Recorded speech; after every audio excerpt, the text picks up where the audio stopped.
बंदर और लकड़ी का खूंटा। जंगलों के बीच एक छोटा सा गांव स्थित था। गांव के लोग बड़े धार्मिक प्रवृत्ति के थे। उनका पूजा पाठ में अटूट विश्वास था। गांव में उन्होंने कई मंदिर बनवा रखे थे।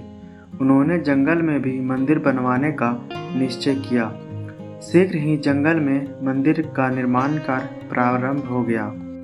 गांव के कारीगर उस कार्य में लगवाए गए, जो दिन भर काम में जुटे रहते। निर्माण कार्य सुबह से लेकर शाम तक चलता था। सुबह से शाम तक कारीगर वहां काम करते, बस दोपहर को भोजन करने गांव आ जाया करते थे। उस समय में मंदिर में कोई न रहता था। रोज की तरह एक दोपहर सभी कारीगर भोजन करने गांव आए हुए थे। तभी दूसरे जंगल से आया बंदरों का एक दल उस जंगल में पहुंच गया। इधर उधर भटकते हुए दल के बंदर निर्माणाधीन मंदिर के पास आ धमके और उछल कूद मचाने लगे। कारीगरों के भोजन के लिए गए होने के कारण उन्हें रोकने टोकने वाला कोई न था। मंदिर में उस समय लकड़ी का काम चल रहा था। चीरी हुई सहतूत और अन्य लकड़ियां इधर उधर पड़ी हुई थी। कई शरारती बंदर लकड़ियों पर उछल कूद मचाने लगे। तब उनके सरदार ने उन्हें वहां जाने से मना किया, किंतु एक बंदर बहुत शरारती और हठी था। उसने सरदार की बात नहीं मानी।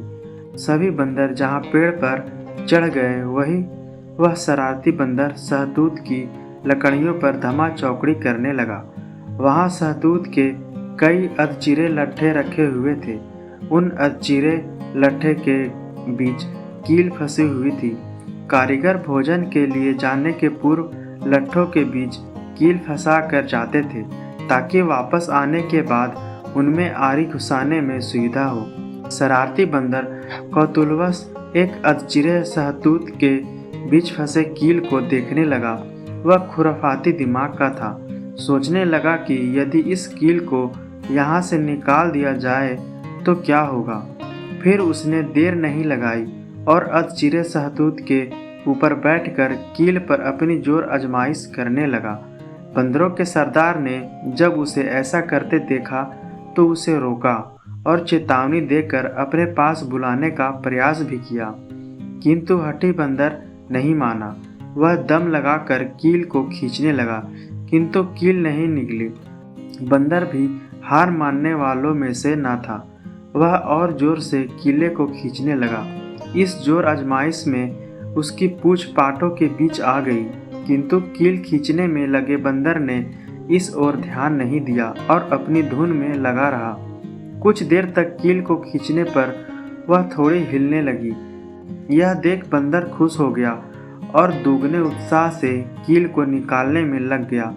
अंततः उसका प्रयास सफल रहा और अंत में जोर से झटके के साथ कील बाहर निकल गई। किंतु जैसे ही कील बाहर निकली, अधचिरे पाट आपस में आ मिले और बंदर की पूंछ उसमें दब गई। बंदर दर्द से चीख उठा।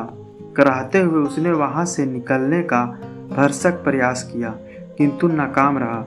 वह जितना दम लगाकर वहां से निकलने का प्रयास करता, उसकी पूंछ उतनी ही जख्मी होती जाती। बहुत देर तक वह वहां फंसा तड़पता रहा। अन्य बंदर भी उसकी सहायता करने में असमर्थ थे। उन्हें उसे वहीं छोड़कर जाना पड़ा। वहीं फंसे फंसे अत्यधिक रक्त बह जाने के कारण बंदर मर गया।